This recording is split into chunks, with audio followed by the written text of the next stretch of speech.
Hello, কেমন আছো? কে আপনি? কেমন আছো? আপনি আসলে কে বলবেন প্লিজ? আমাকে চিনতে পারছো না? এত তাড়াতাড়ি ভুলে গেছো? আচ্ছা, আপনি কে? আপনার মতো মানুষকে মনে রেখে কি লাভ? বাহ, ভালো। কিছু কি বলার জন্য মেসেজ দিয়েছেন? কেমন আছো? না মরে বেঁচে আছি। মাহির, তুমি কি নতুন কাউকে পেয়েছো? হ্যাঁ, একজনের ভালোবাসাই পেলাম না, আবার অন্য কেউ। ভালোবাসার ইচ্ছেটাই মরে গেছে। এখন আর কাউকে পেতে চাই না। কেন? সেটা আপনাকে বলতে পারবো না। আচ্ছা, কাজের কথায় আসি।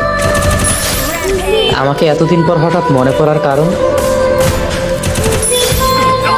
না, এমনি।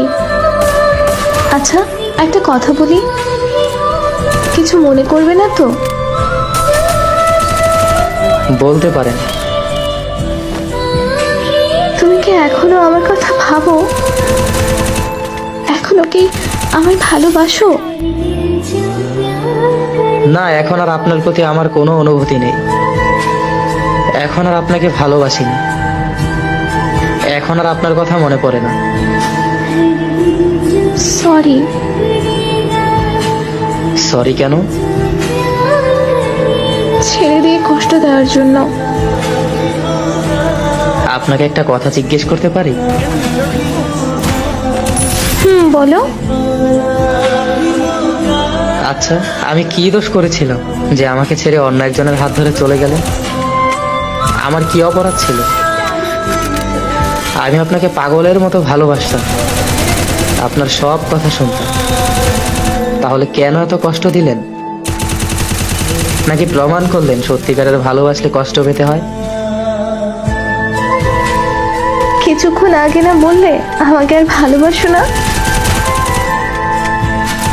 এসব বাদ দিন। আমার মনের ভিতরে লুকানো হাহাকারের কথাগুলো বলতে চাই না। আমি দোয়া করি আপনি ভালো থাকুন।